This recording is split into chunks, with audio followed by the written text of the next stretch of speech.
방송에서 제공하는 부동산 정보는 투자 판단에 대한 조언입니다. 방송에서 제공하는 부동산 물건의 가치, 가격 상승 및 가격 하락에 대해서는 방송사에서 보장하지 않습니다.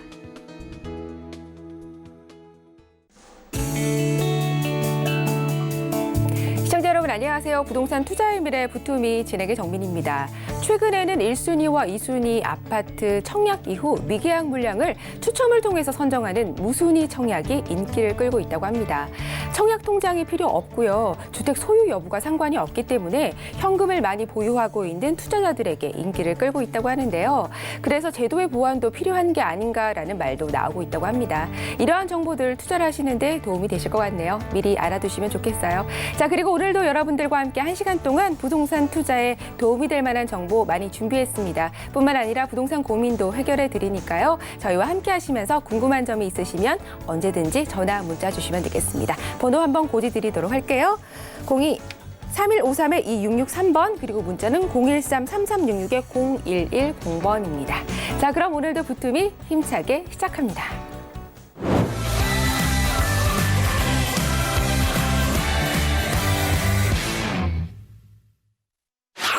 네, 우리 몸에 이상이 있다면 정밀한 진단을 통해서 원인 분석이 가장 중요하겠죠. 부동산 시장도 마찬가지입니다. 부동산 시장을 정밀 분석해 주실 부동산 MRI 시간, 오늘 함께해 주실 전문가 소개해 드리도록 하겠습니다. 투미 부동산 컨설팅의 김재경 소장님 자리하셨습니다. 소장님 안녕하세요. 네, 안녕하세요. 서울경제TV 시청자 여러분 반갑습니다. 당신의 부동산 주치 김재경 소장입니다. 정확한 진단이 있어야 올바른 처방이 있는 것이죠. 부동산도 똑같습니다. 부동산 시장 어떻게 진단하냐에 따라서 우리가 어떻게 활동하는지 그 방향성이 정해지는 것입니다. 그렇기 때문에 부동산 시장 올바른 진단을 위해 부동산 주치의와 함께해 보도록 하겠습니다. 네, 처방을 위해서는 정확한 진단이 필요하다라는 말 귀에 쏙 들어오는 것 같습니다. 자, 오늘도 부동산 시장 정밀 진단 부탁드릴게요. 자, 오늘 MRI 응급 환자 함께 만나보겠습니다. 화면 띄워주시죠. 네, 바로 인구 감소입니다. 인구 감소라는 것은 계속해서 뉴스에 다루고 있고요. 저희에게는 꼭 필요한 누구나 좀 알아야 할 사회적인 현상이 아닌가라는 생각이 드는데 이 인구 감소, 부동산 시장에도 분명히 영향을 좀 미칠 것 같은데요. 네, 사실 인구 감소에 대한 얘기 많이 나옵니다. 왜냐하면 우리가 수요와 공급 가장 경제의 기본적인 두 축 중 하나잖아요. 공급은 이제 저번에도 한번 얘기해 볼 수 있는데 수요는 그럼 무엇인가라고 했을 때, 즉 인구라고들 많이 얘기합니다.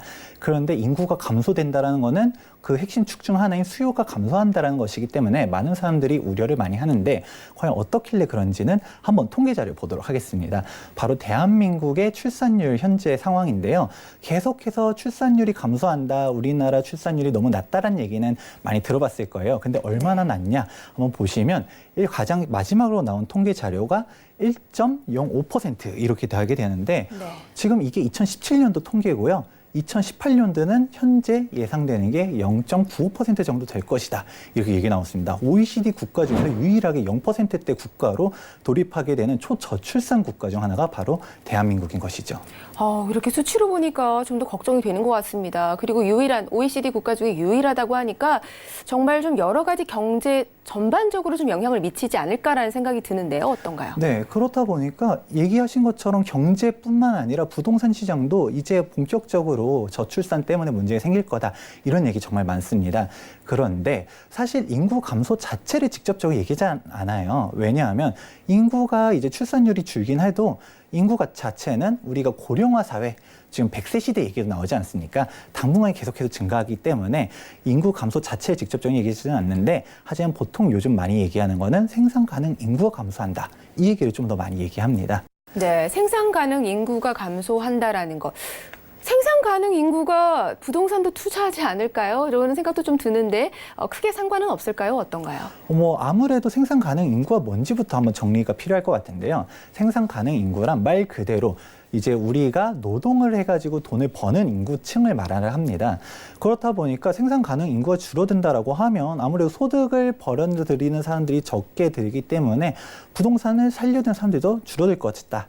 이런 얘기를 하는데 통계청에 따르면 2017년도부터 생산 가능 인구가 감소하기 시작했습니다. 그래서 언론에서도 그러면 부동산 수요가 준다라고들 많이 얘기합니다. 그렇다면 실질적으로 부동산 수요가 줄었나요? 근데 이걸 또 통계를 자세히 보면 또 다른데요. 한번 자세히 보시게 되면 각 연령대 층별로 이렇게 구분이 돼 있습니다. 네. 근데 상세히 보게 되면 15세에서 24세까지의 인구층이 더 많이 줄었다라는 걸 볼 수 있는데 사실 이 층들이 뭐 부동산을 사는 층은 아니지 않나요? 15세에서 24세 부동산을 사면 이제 완벽한 금수저야 될 것 같고 사실은 학령 인구 아닌가요? 그때는 학령기 그쵸? 아닌가요? 학령기. 뭐 15세에서 24세면 뭐 해봤자 고등학생에서 대학생인데 2층에서 진짜 부동산을 산다는 것 자체가 사실 좀 웃기기도 하고요. 뭐 일을 할 수는 있어요. 하지만 대부분의 지금 대한민국 사회에서는 아직 공부를 하는 나이대고요. 이때 이 층들이 줄어든다라고 해서 부동산 수요가 준다라고 하기에는 좀 어거지가 좀 있고요. 하지만 다른 인구들, 지금 생산 가능 인구 전체적인 양은 줄기 시작했지만 하지만 부동산 주 소비층인 중장년대 인구들은 계속해서 증가하고 있다가 주 포인트라고 할 수 있습니다. 네, 지금 굉장히 중요한 포인트를 짚어주셨습니다. 부동산의 주 소비층은 늘어나고 있다라는 분석을 내려주셨는데요. 하지만 여러 가지 뭐 고령화 인구는 또 늘어나고 있는 상황이고 이 고령화 시대가 이어진다라는 것도 부동산 시장에 좀 영향을 미치지 않나라는 생각이 들고요. 또 뿐만 아니라 베이비 부머 세대가 은퇴를 좀 많이 앞두고 있고 이제 은퇴를 하는 시기거든요. 이 부분도 부동산 시장에서 조금 영향을 미칠 것 같은데요. 네, 그러면 이제 본격적인 얘기 나오는 게 사실 고령화 시대의 본격적인 진입을 많이 얘기합니다.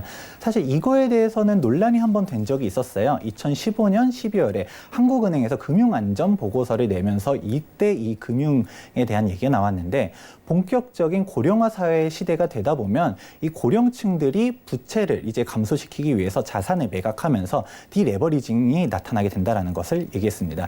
그렇다 보니까 이런 부동산 자산을 매도하게 되면서 자산 축소가 되게 되면 아무래도 부동산 시장에 영향이 갈 거라는 얘기를 했었던 것인데요.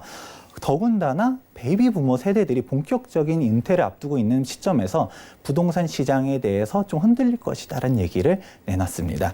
근데 이 부분에 대해서는 도대체 어떻길래 더더욱 그런가에 대해서 한번 의문을 한번 가져볼 필요가 있어요.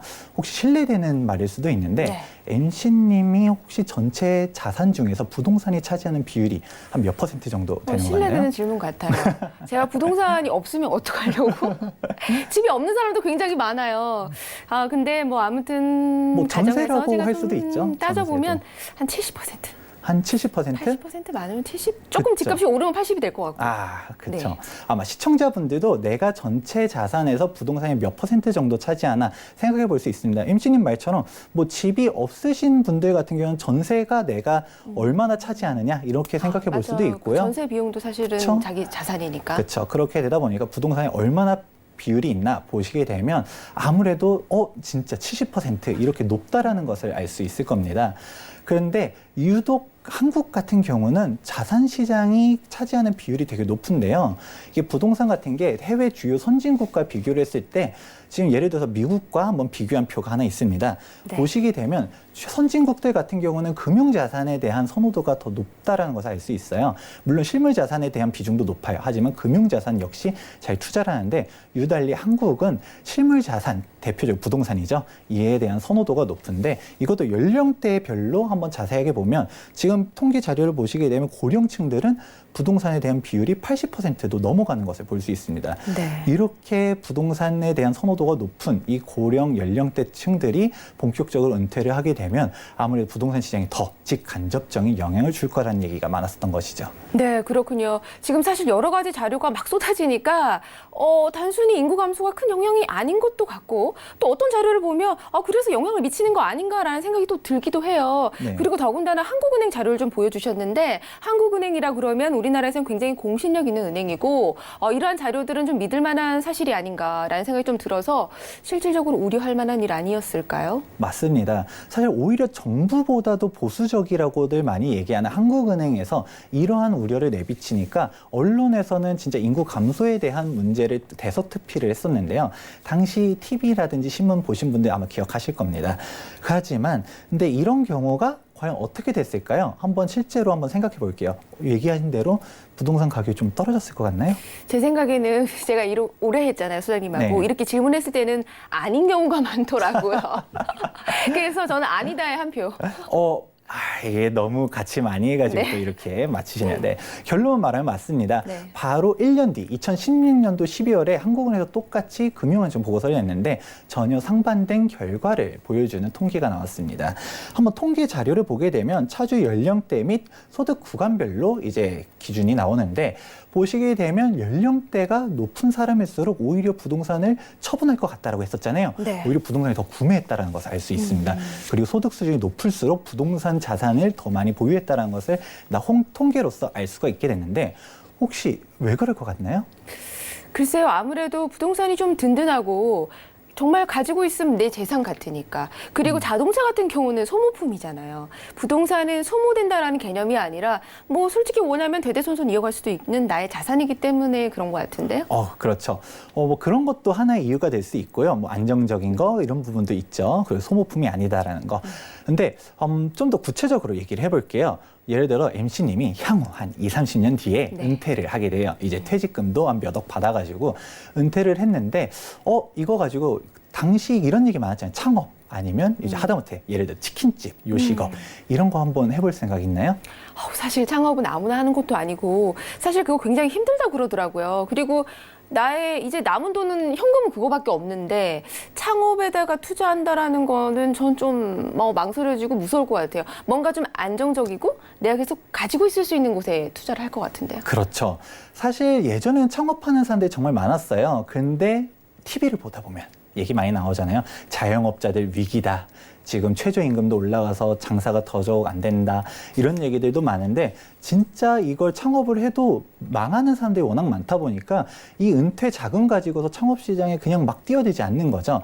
이게 안 되는 사례를 많이 보다 보니까 이거 말고 다른 쪽으로 노후 자금을 잘 안전하게 운영을 해야 되는데 하지만 통장에 넣어놓자니 어떻죠? 이게 돈이 안 된단 말이에요. 네. 혹시 요즘 금리 몇 % 정도 되는지 아세요? 네, 예금리? 금리가 굉장히 낮다고 많이 듣고 있고 그래서 다른 사람들은 이제 투자를 다른 데로 좀 많이 돌리고 있다고 많이 들었어요. 그래서 부동산 투자하시는 거겠죠? 저금리 시대잖아요. 그렇죠. 저금리 시대라는 것도 한 가지 포인트입니다. 금리가 워낙 낮다 보니까 물가 상승률 인플레이션이라고 하죠. 이거와 비교했을 때 오히려 통장에 넣어놓는 게 손해인 것이죠. 네. 그러니까 이대로 넣어놓자니 또 아쉽고 그러면 딴 거, 그럼 또 다른 투자처 했을 때 대표적인 게 주식이라든지 펀드 얘기잖아요. 네. 혹시 은퇴 자금 주식에 넣겠습니까? 주식에 못 넣겠어요. 그거 없어질 수도 있는 거잖아요. 그렇죠. 네. 이게 리스크가 워낙 크다 보니까 이게 은퇴 자금 이거 가지고서 요즘 100세 시대다 이런 얘기도 있는데 이걸로 앞으로를 책임져야 되는데 이걸 리스크 큰 데다 넣기가 싫다라는 것이죠.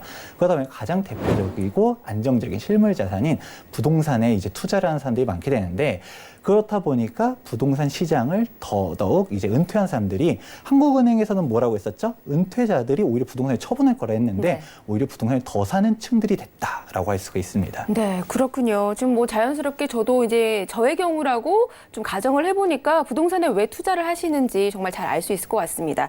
좀 정리를 해보자면 주치의님께서 생산 가능 인구나 은퇴 연령층 증가가 이 부동산 수요에 생각보다 많은 영향을 주지 않는다라는 말씀을 주셨는데 그래도 뭐 어떻게든 고령화 사회나 인구 감소가 부동산 시장에 영향을 조금은 미치지 않을까라는 생각이 드는데 없을까요? 영향이? 사실 없을 수가 없죠. 얘기하셨던 것처럼 절대적인 인구량 자체가 줄어들게 되면 아무래도 뭐 빈집들도 많이 늘어날 수도 있고요. 그렇게 되면 영향을 줄 수는 있는데 사실 그 시점이 언제냐라는 것도 중요하다고 할 수 있습니다. 지금 저출산이라는 얘기 했잖아요. 네. 하지만 인구가 당장 줄어들까요?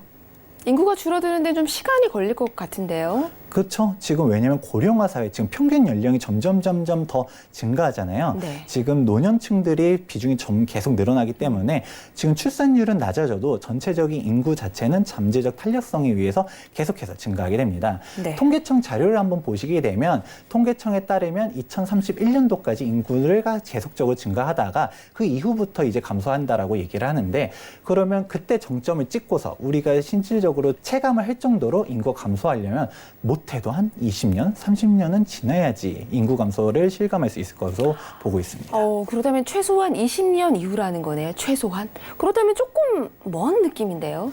그렇죠. 뭐 실질적으로 인구 감소가 영향이 없다는 얘기는 할 수가 없어요. 근데 20년 뒤에 오는데 이것 때문에 지금 집을 살까 말까 고민하기에는 좀 너무 멀지 않을까요? 네, 그렇습니다. 사실 20년 이후는 조금 너무 멀다는 생각도 들고 미리 지금부터 걱정할 필요가 있나라는 생각도 들어요. 그리고 뿐만 아니라 뭐 요즘은 이렇게 뭐 정보나 이렇게 찾아보면 뭐 청약 시장이나 이런 곳은 뭐 청약 경쟁률이 100대 1을 넘는 경우가 많잖아요. 그러다 보니 부동산은 붐을 일으킨다는 생각이지 인구 감소가 영향이 크게 없다라는 생각이 드네요. 뭐 그렇죠. 뭐 얘기하셨던 거와 같이 지금 당장 직접적으로 와닿지 않기 때문에 사실 좀 아무래도 좀 한편 걸리긴 하지만 제가 얘기했었던 생산 가능 인구라든지 다른 부분 봤을 때는 오히려 부동산이 더 산다라는 게 포인트고 인구 감소를 직접적으로 고민하기 아직 좀 멀었다라고 할 수 있습니다. 그런데 인구에 대한 내용들 한번 정리해 봤어요. 하지만 많은 사람들이 이런 부분들을 많이 얘기하지만 놓치고 있는 것 중 하나가 바로 인구 밀도인데요. 한번 인구 통계를 한번 보도록 할게요. 전 세계적으로 한번 봤을 때 지금 바티칸이라든지 아니면 싱가포르와 같은 도시국가들을 제외하고서는 대한민국의 순위가 세계 3위입니다. 와, 우리나라 3위에 링크가 되어 있네요. 사실 중국이나 인도가 굉장히 인구가 많다라고 알고 있는데 넘어섰어요. 인구와 인구 밀도는 뭐 다를 수 있으니까 3위까지 하는 줄은 저도 정말 몰랐네요. 그렇죠. 방금 전에 MC님이 얘기하셨던 것처럼 보통 우리나라보다 인구 많은 국가들 정말 많지 않습니까? 네. 대표적으로 인구 진짜 많은 국가들, 중국이라든지 인도 이렇게 많이 생각을 하는데 오히려 중국과 인도 같은 경우는 인구 밀도라고 하면 즉 전체 국토 면적 대비 인구량을 보는 거잖아요. 네. 그랬을 때는 거기 인구 밀도가 훨씬 더 낮다라는 것을 알 수 있습니다. 우리나라 인구가 5천만 명이 넘어가는데 워낙 좁은 땅에 모밀조밀하게 모여 있다는 것이죠. 근데 한 가지 더 물어볼게요. 네. 우리나라 인구 밀도가 높다는 얘기 했는데 혹시 사회 시간 때 배웠을 거예요. 네. 우리나라 전체 면적에서 산이 한 몇 퍼센트 정도 된다. 들어보셨나요? 저 공부 잘했어요. 그 네. 정도는 잘 알죠. 산은 70%? 맞습니다. 네. 맞습니다. 네, 전체 국토의 70%가 산이라는 얘기 들어봤었을 겁니다. 그러면 다시 한번 더 심각해지는 거예요. 방금 전에 통계에서 대한민국 면적에서 인구 밀도가 아주 높다라 했는데 여기서 또 70%는 사람이 살 수 없는 땅이에요. 이 30%에서 더 하다 보니까 더더욱 심각해지는데 한번 다음 통계 자료 한번 보시게 되면 뭐가 그렇게 특히 눈에 띄나요? 서울 지역의 인구 밀도가 굉장히 높네요. 정말 우뚝 솟았는데요. 서울만 눈에 그쵸. 띄어요. 이 넓은 국토 내에서도 몇몇 광역시들이 이렇게 밀집돼 있다. 이런 것도 알 수 있고요. 이걸 수치로 한번 표현해서 봤을 때 서울이 엄청나게 높게 돼 있는데 우리가 제2의 수도를 어디라고 얘기하죠? 부산이죠? 그렇죠. 부산이죠. 근데 네. 부산보다도 부산은 거의 4천인데 서울은 16,000이 넘어가요. 3배가 넘는 인구 밀도를 자랑하고 있고요. 더군다나 우리가 경기도 같은 경우도 사실상 서울의 위성 도시로 이제 돼 있는데 경기도까지 합하면 엄청나다라고 할 수 있는 것입니다. 사실상 수도권이 전체 인구의 절반이 산다라고들 많이 얘기를 하잖아요. 근데 이런 게 인구 밀도 높은 것도 중요하지만 전 세계적으로 이렇게 수도권 밀집이 돼 있는 데가 또 없다라는 것도 하나의 포인트입니다. 이런 부분들로 인해서 서울공화국이라는 얘기들 많이 들어봤을 거예요. 향후 인구가 감소하게 되면 아무래도 농촌이라든지 지금 가보게 되면 아직도 고령화 사회가 이미 시작해서 노년층들밖에 있잖아요. 뭐 가장 젊은 막내가 막 60, 70이다 이런 얘기도 들어본 적이 있을 것 같은데 네. 이런 데들이 오히려 가장 먼저 이제 연령층들이 이제 높아지면서 나중에 빈집들이라든지 기반 인프라가 무너지게 되는 거고요. 지방 소멸이라는 얘기도 나오게 되는 겁니다. 오히려 이렇게 되면 점점점 인프라가 무너지면서 더더욱 젊은 층들은 도시 중심지로 많이 몰리게 되는 것이고요. 그렇게 되면 될수록 중심지, 즉 서울 집값에 대한 수요층이 점점 더 탁월해지게 몰린다라고 할 수 있는데 과연 이게 서울이 무너질 수 있는지에 대해서도 한번 의문 가져볼 수 있을 것 같고요.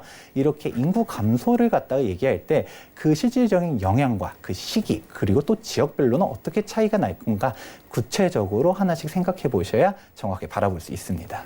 네, 저 오늘의 MRI 시간에는 인구 감소에 대한 이야기를 나눴습니다. 지금 말씀처럼 영향과 시기, 지역별 분석이 함께 같이 되어야지 정확한 분석이 좀 나올 것 같네요. 오늘 말씀을 듣다 보니 결국은 서울과 수도권에 집중이 된다. 자, 이 정도 말씀드렸으면 어디에 좀 투자를 하셔야 되는지, 어디에 좀 대비를 하셔야 되는지 많은 분들 아셨을 것 같습니다.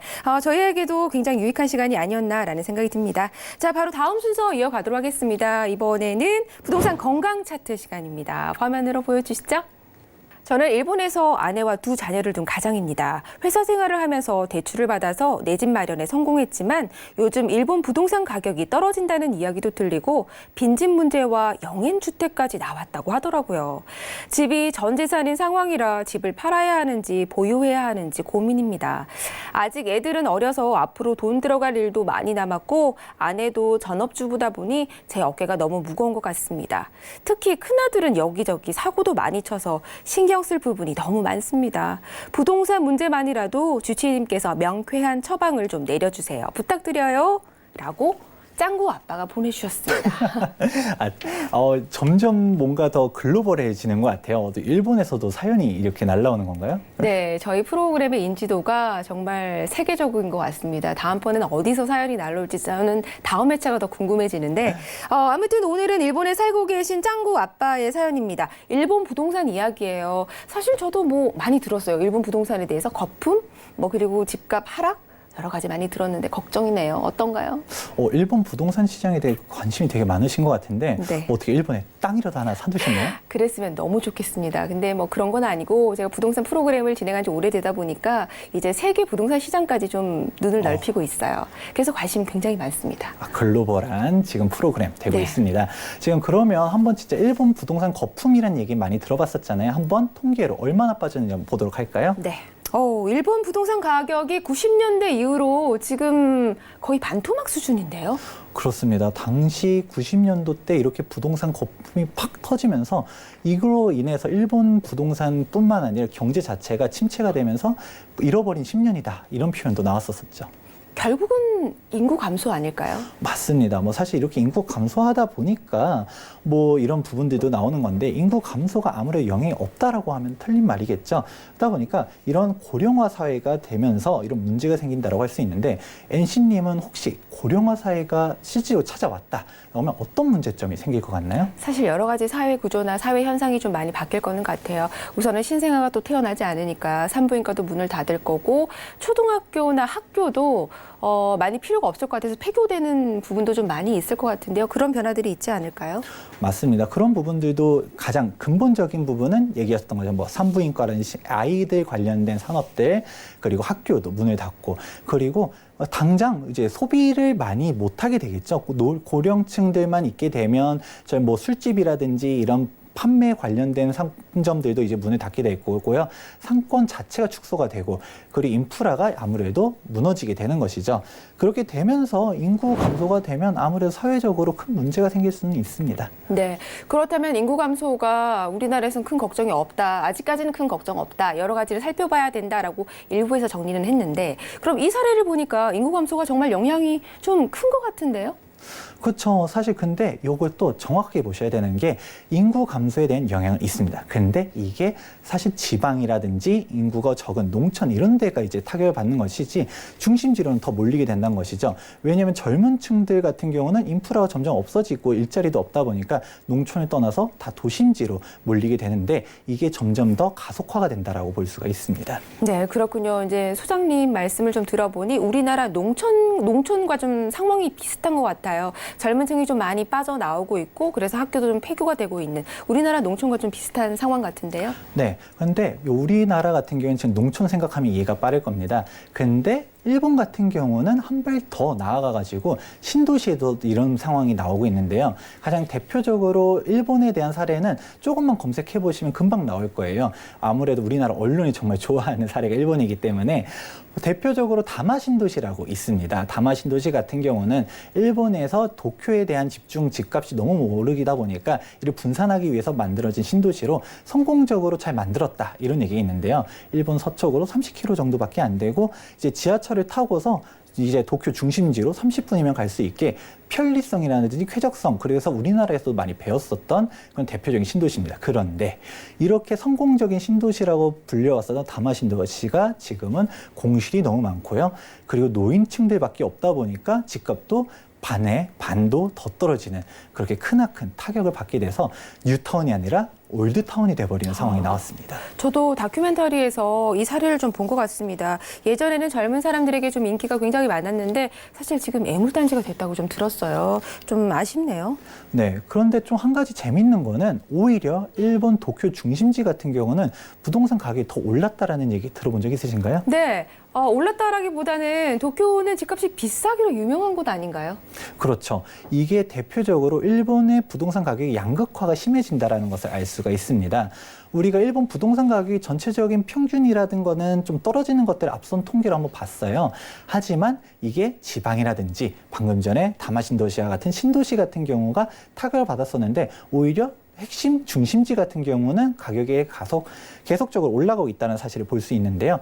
이게 인구가 고령화가 되고 이제 인구 감소가 되게 되면서 점점점 인프라가 남아있는 중심지로 몰리게 되면서 이런 현상이 가속화된다라고 볼 수 있습니다. 네, 그렇군요. 뭐 인구 감소나 인구 구조의 변화가 사실은 중심지로 몰리는 현상을 보다 더 심화시킨다라고 이해를 하면 좋을 것 같은데요. 네, 일본의 이러한 사례는 우리나라로서도 반면교사로서 얻을 수 있는 부분이 있습니다. 우리나라 인구가 향후 10년에서 20년 정도 지나야지 그래도 인구 감소에 대한 영향, 고령화 사회에 대한 그런 파급력을 느낄 수 있다라고 얘기했는데 하지만 그렇게 됐을 때 그럼 부동산 가격이 완전히 무너지냐라고 했을 때 일본의 사례를 보는 것과 같이 그냥 부동산 가격이 다 떨어지는 게 아니에요. 지방이라든지 좀 가치가 떨어지는 데들에 대한 집값이 뭐 더 무너지게 되는 것이지 오히려 중심지는 더더욱 상승했다라는 것을 알 수가 있는 것이고요. 그렇게 따지면 우리도 앞으로 어딜 투자해야 되는지도 한번 알아볼 수 있게 되는 것이죠.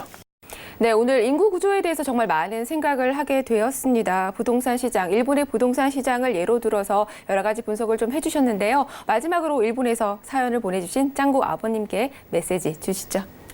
네. 일단 일본에서 이렇게 한국까지 사연을 보내주시는 열정 대단하게 생각하고 있습니다. 정확한 솔루션을 드리려면 일본 어디에 사는지도 알아야지 답변을 할 수 있는데 사실 이런 부분들은 모르긴 해도 오늘 방송 한번 보게 되면 아마 이해하실 수 있을 거라고 생각합니다. 일본 내가 거주하고 있는 데가 아무래도 쇠퇴하고 있는 지역이다라고 생각하시면 지금이라도 매도를 하시는 게 좋을 것 같고요. 도쿄 중심지 이런 핵심 지역으로 들어가시는 것을 권해드리도록 하겠습니다. 네, 위기일수록 중심지는 흔들리지 않는 것 같습니다. 이 부분 꼭 명심하시는 게 도움이 되시겠네요. 저희 방송 보시면서 궁금한 점 있으시면 저에게 전화, 문자 주시면 되겠습니다. 번호 한번 고지 드릴게요. 지역번호 02-3153-2663번이고요. 그리고 문자는 013-3366-0110번입니다. 자, 몸도 마음도 부동산도 건강이 가장 중요하다는 거 명심하고요. 수자님께 감사의 말씀을 전하면서 인사드리겠습니다. 부동산 MRI였습니다. 고맙습니다.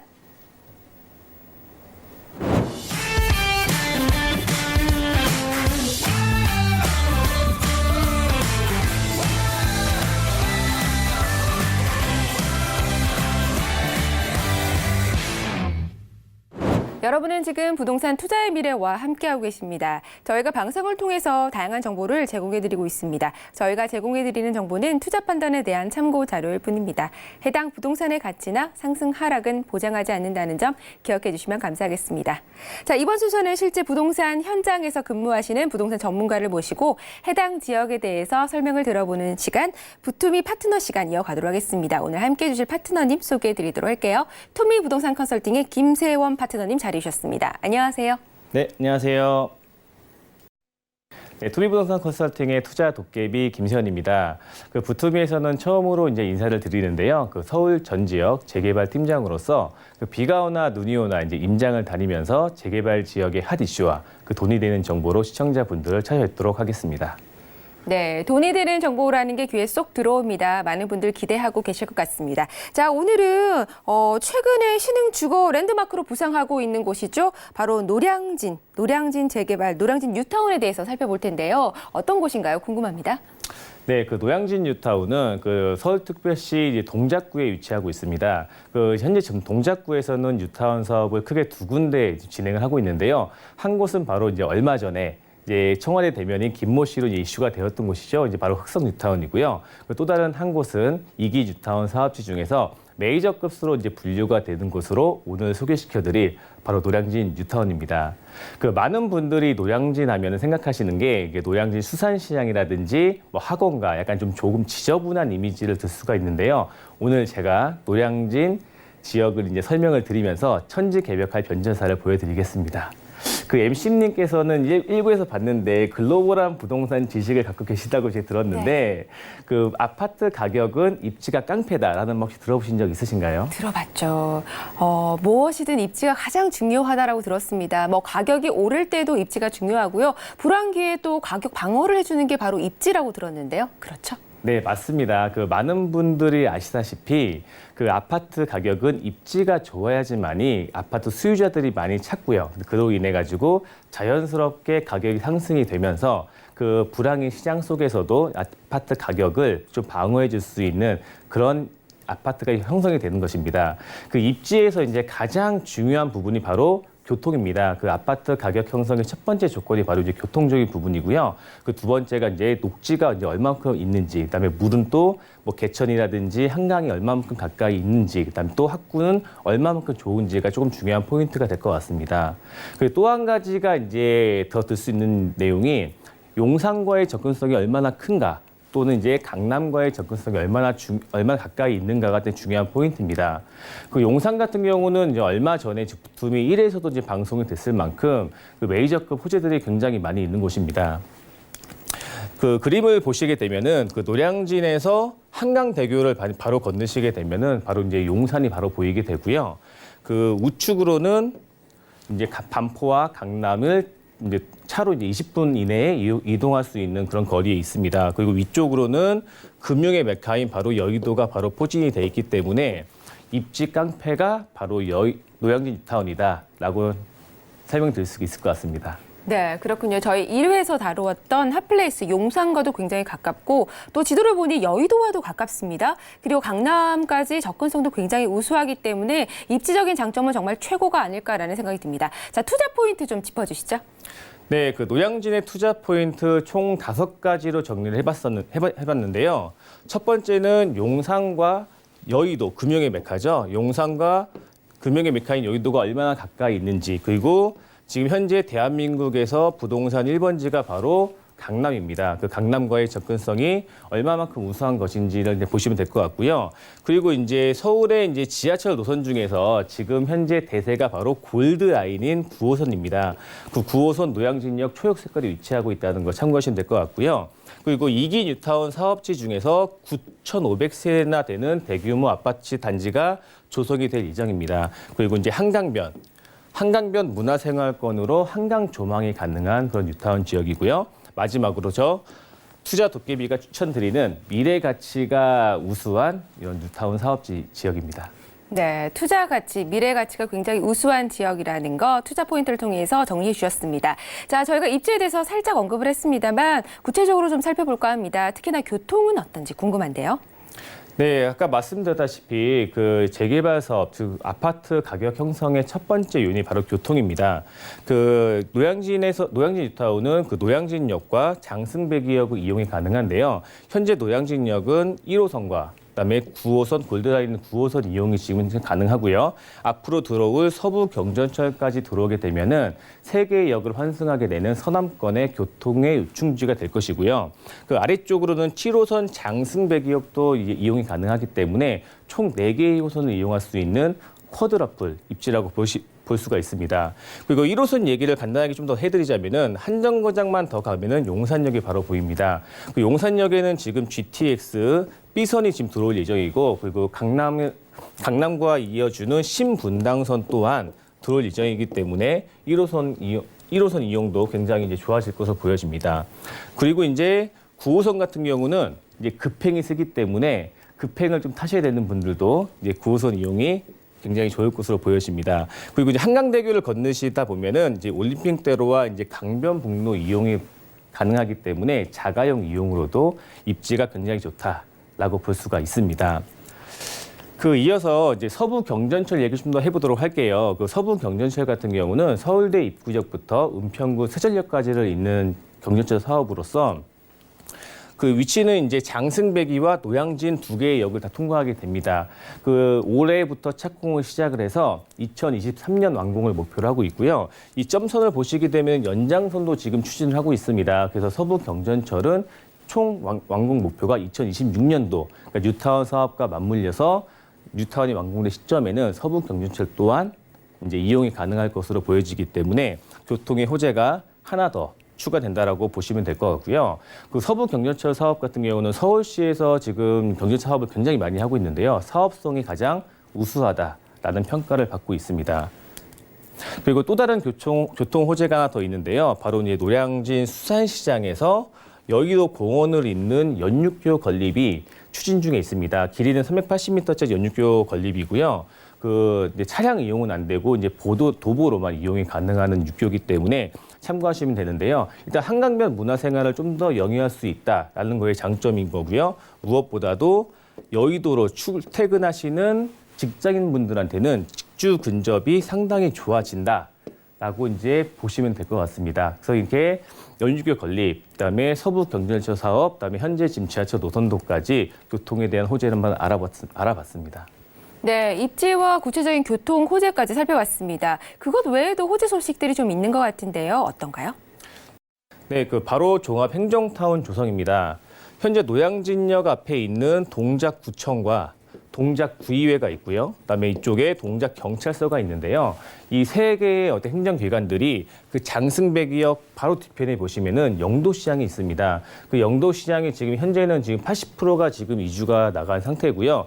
나머지도 이제 이주가 다 완료가 되면은 그 영도시장 부지에 경찰서와 구청, 구의회가 이전을 하면서 멋진 종합행정타운이 건립이 될 예정입니다.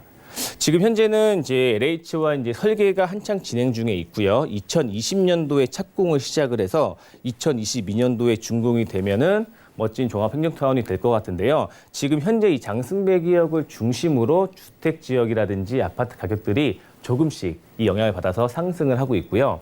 무엇보다도 그러면은 이제 구청과 구의회 자리와 경찰서 부지에는 아직은 미정이지만 이제 9,500세대가 되는 노량진 뉴타운이 들어서면서 부족한 상업시설을 메꾸기 위해서 지금 이제 상업에 관련된 건물이라든지 그런 것도 이제 들어올 예정인데 아직은 미정입니다. 현재는 지금 그 부지가 LH와 그냥 MOU만 되어 있는 상태고요. 앞으로 이제 어떤 게 들어올지 기대해 보시면은 좋을 것 같습니다. 네, 종합행정타운에 대한 이야기도 들어봤습니다. 그리고 아직은 미정이지만 인프라가 보다 더 구축이 된다고 하니 이 점도 눈여겨보시는 게 도움되겠네요. 자, 최근에 노들섬 기사를 좀 봤습니다. 노들섬은 어떻게 되어가고 있나요? 네, 노들섬은 예전부터 이제 많은 계획이 이제 변경이 되었던 곳인데요. 그 이명박 서울시장 때부터 이제 오페라하우스를 짓겠다, 네, 문화공연예술장을 짓겠다 시작을 해가지고 지금 박원순 서울시장님께서는 이제 얼마 전에 이제 텃밭을 갖고 농사를 짓겠다고 발표를 했었습니다. 그러다가 이제 결국에는 노들섬에 복합문화공간을 조성한다라고 이제 발표가 된 후에 벌써 이제 개장이 얼마 안 남았습니다. 이제 올 9월달에 이제 개장을 앞두고 있는데요.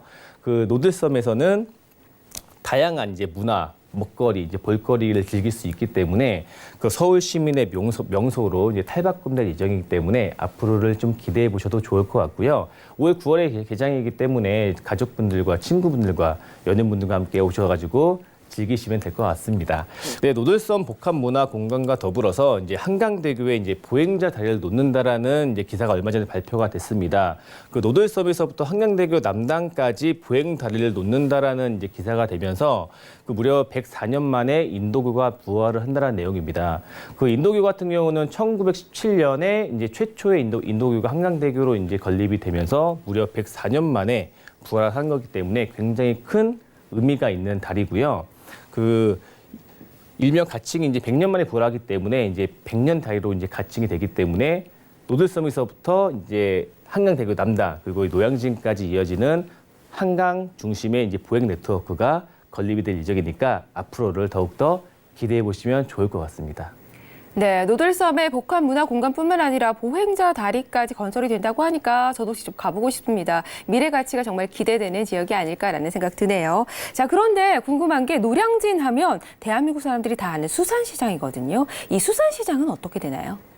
네, 노량진 하면은 수산시장을 가장 먼저 떠올리실 텐데요.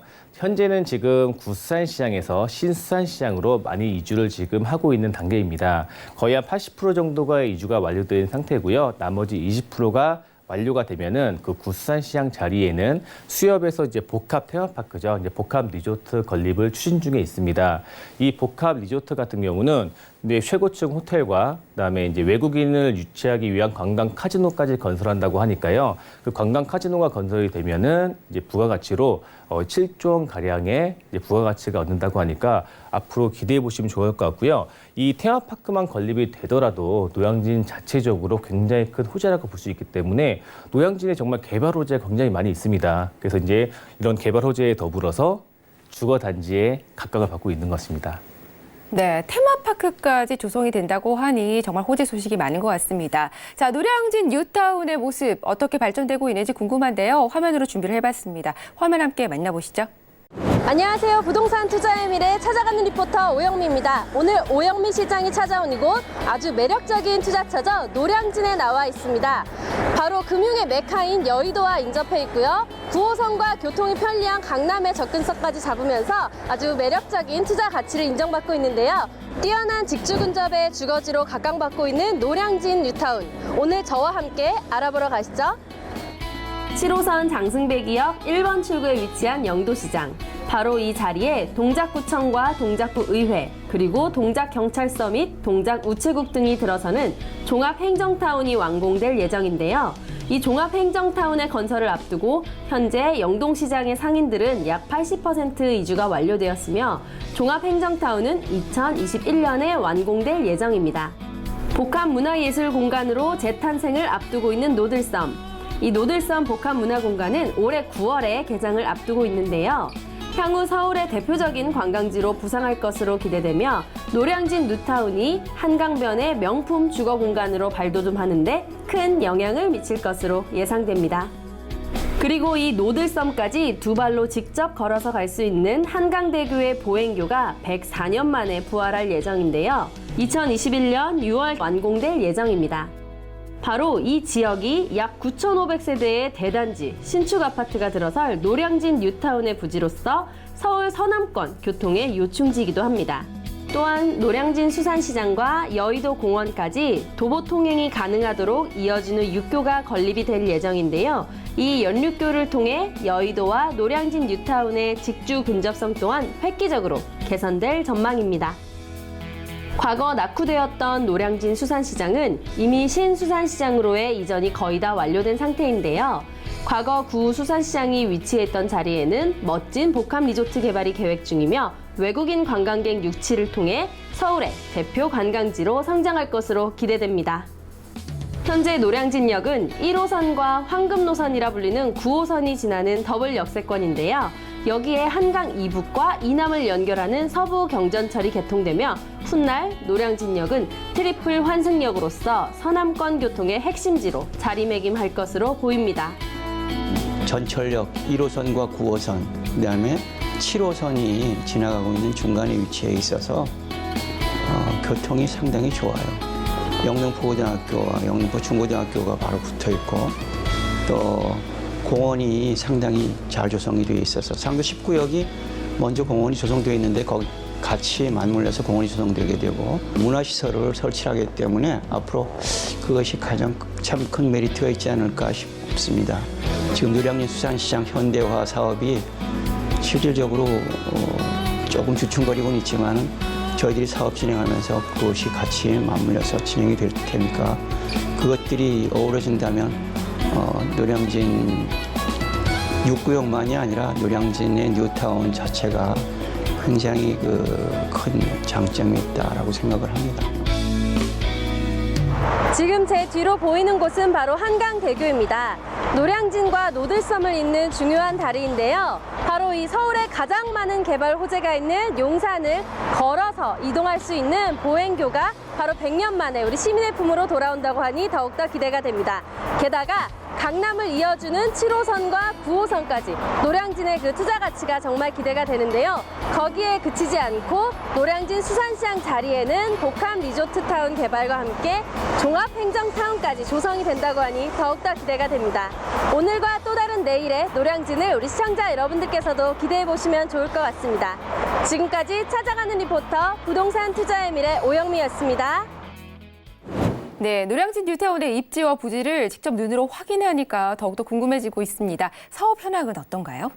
네, 그 노량진 뉴타운의 각 구역별 사업 현황을 설명드리도록 하겠습니다. 그 노량진 뉴타운은 총 1구역부터 8구역까지가 이제 있는데요. 각 구역별 사업 현황을 보시면은 그 노량진 1구역 같은 경우는 총 가구 수 2,738세대로 현재는 조합 설립 인가 단계입니다. 2구역 같은 경우는 이제 421세대로 좀 소규모 사업 단지지만 시공 선정까지 완료되어 있기 때문에 좀 빠른 사업 진행을 이제 보시면 될 것 같고요. 3구역은 총 건립 세대 수 1,300세대로 현재 건축 심의 통과가 되어 있습니다. 그 4구역 같은 경우는 860세대로 사업 시행 인가 단계고요. 5구역은 740세대로 조합 설립 인가 단계입니다. 그리고 이제 가장 사업이 빠른 이제 구역이 바로 노량진 6구역인데요. 현재 이제 조합원 분양 신청 중에 있고요. 총 건립 세대 수는 1,499세대입니다. 그 7구역은 614세대로 지금 시공 사전형이 또 완료가 되어 있고요. 마지막으로 8구역은 1,007세대로 현재 시공사선역까지 완료가 되어 있는데요. 아직 표시가 안 돼 있지만 작년 11월 달에 대림 산업으로 이제 시공사가 수주가 되어 있으니까 참고하시면 될 것 같습니다. 네, 각 구역별 사업 현황을 좀 더 자세히 보도록 하겠습니다. 그 노량진역에서 제일 가까이 있는 구역이 바로 노량진 1구역하고 3구역인데요. 그 누가 봐도 노량진의 대장구역이라고 볼 수가 있습니다. 그 노량진 1구역 같은 경우는 총 건립 세대수 2,738세대고요. 조합원 수가 약 1,000여 명밖에 되지 않아서 사업성이 굉장히 우수하다라는 평가를 받고 있습니다. 현재는 조합 설립 인가 단계이기 때문에 사업 진행은 약간 초반이다라고 생각하시면 될 것 같습니다. 그리고 노량진 3구역 같은 경우는 총 건립 세대수 1,300세대로 현재 지금 건축 심의가 통과가 되어 있는데요. 2017년 12월 달에 조합 설립 인가가 났지만 2018년 1년 만에 거의 건축 심의가 이제 통과가 됨으로써 빠른 사업을 기대해 볼 수 있을 만한 지역으로 보여집니다. 그리고 이제 노량진 4구역인데요. 총 860세대고요. 조합원 수는 418세대로 여기 또한 사업성이 굉장히 좋다라는 평가를 받고 있는 구역입니다. 그러니까 이어서 이제 2구역하고 5구역하고 8구역을 나눠봤는데요. 그 노량진 2구역 같은 경우는 주상복합으로 이제 짓는 단지이기 때문에 이제 참고하시면 될 것 같은데 그 노량진 2구역 주상복합 같은 경우는 앞에 쪽에 이제 스트리트형 상가를 빼면서 뒤쪽에 이제 아파트를 짓는 거기 때문에 주상복합이라 할지라도 인기가 많은 그런 아파트 구조가 될 것 같습니다. 현재 시공사는 선정이 완료가 되어 있는데 시공사는 SK니까 참고하시면 될 것 같습니다. 단지 수가 조금 조합원 수가 좀 적기 때문에 아마 이제 빠른 사업이 이제 또 이제 예상이 되고 있으니까 아마 조합원 투자자 입장에서는 이제 빠른 사업을 원하실 때는 2구역 또한 눈여겨보시면 될 것 같습니다. 그 노량진 5구역 같은 경우는 이제 1구역하고 이제 8구역 사이에 이제 조금 이제 껴있는 듯한 이제 그런 구역인데요. 그 1구역과 아마 같이 갈 것으로 보여지기 때문에 사업 진행은 아직은 초반이다라고 이제 보시면 될 것 같습니다. 그리고 이제 노량진 8구역인데요. 얼마 전 작년 12월 달이죠. 12월 달에 이제 시공사 선정을 할 때 그 대림 산업이 수주를 했기 때문에 요즘에 대림이 많이 이제 시공에 대한 사업을 많이 원활히 하고 있는데 거의 브랜드도 이제 아크로를 바꾸면서 인기 있는 브랜드로 되기 때문에 노량진 8구역도 시공 선정이 잘 되었기 때문에 인기 있는 그런 구역으로 미래 가치가 상당히 우수한 그런 구역입니다. 그 마지막으로 이제 노량진 6구역하고 7구역인데요. 일단 노량진 6구역이 뉴타운 중에서 가장 빠르다라고 보시면 됩니다. 가장 빠른 사업 속도를 자랑하고 이제 있고요. 총 건립 세대 수 1,499세대, 그리고 조합원 수는 지금 현재 770명인데, 그러니까 청산 조합원까지 포함을 하게 되면은 한 740명 정도까지 이제 조합원 수가 있다라고 보시면 될 것 같습니다. 지금 현재 조합원 분양 신청 중인데요. 4월 10일부터 5월 24일까지가 지금 노량진 6구역 이제 분양 신청이기 때문에 지금 노량진에 투자하시는 분들은 지금 분양 신청일 때 지금 빨리 선점을 하시는 것도 이제 좋은 기회가 될 것 같습니다. 그리고 이제 노량진 7구역인데요. 많은 분들이 노량진 7구역 하면은 조금 외곽이다, 좀 빠져 있다라고 이제 많이 생각하시는 분들이 많이 있습니다. 그리고 이제 총 건립 세대수 대비해서 조합원 수가 좀 많지 않느냐, 그래서 사업성이 좀 떨어지는 거 아니냐 이제 얘기를 하시는데 노량진 7구역 같은 경우는 바로 앞에 그 영화초등학교와 영등포 중고등학교가 바로 포진이 돼 있기 때문에 학군이 굉장히 좋은 단지로 녹지가 굉장히 많이 있어서 좀 편안하고 이제 쾌적한 주거 환경을 자랑하고 있기 때문에 이 점 참고하셔서 투자에 도움이 되셨으면 좋을 것 같습니다. 네, 오늘은 노량진 뉴타운에 대해서 살펴봤습니다. 저희가 소개해드린 내용 중에 궁금한 점 있으시면 전화 문자 주시면 되겠습니다. 02-3153-2663번 그리고 문자는 013-3366-0110번입니다. 자, 방송 보시면서 아쉬운 점 있으셨으면 저희가 세미나를 준비했습니다. 세미나 참여하셔서 궁금한 점 직접 물어보시는 것도 도움이 되실 것 같네요. 2019년 부동산 무료 투자 세미나를 개최합니다. 서울 신축 아파트 1억으로 투자하기라는 주제로 5월 9일 목요일 오후 4시 진행된다고 합니다. 선착순 20명에 한해서 진행이 되니까요. 빠른 접수 신청 부탁드릴게요. 네, 오늘 함께해 주신 김세원 팀장님과는 여기서 인사드리겠습니다. 좋은 말씀 감사합니다. 네, 오늘 함께 만나본 노량진 뉴타운에 대해서 화면으로 다시 한번 정리해 보겠습니다.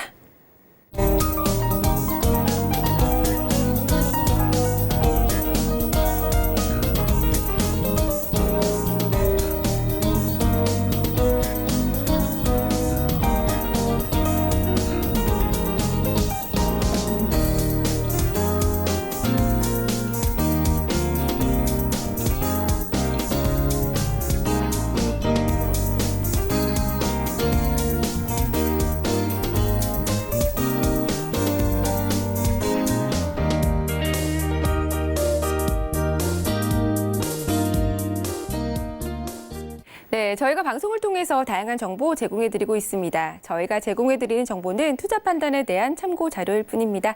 해당 부동산의 가치나 상승 하락은 보장하지 않는다는 점 기억해 주시면 감사하겠습니다. 자, 방송 이후에도 궁금한 점 있으시면 저희에게 전화 문자 주시면 되겠습니다. 02-3153-2663번이고요. 문자는 013-3366-0110번입니다. 자, 어느덧 마칠 시간이 되었습니다. 저희는 다음 이 시간에 보다 더 알찬 내용으로 여러분 찾아뵐게요. 인사드리겠습니다. 시청해주신 여러분 고맙습니다.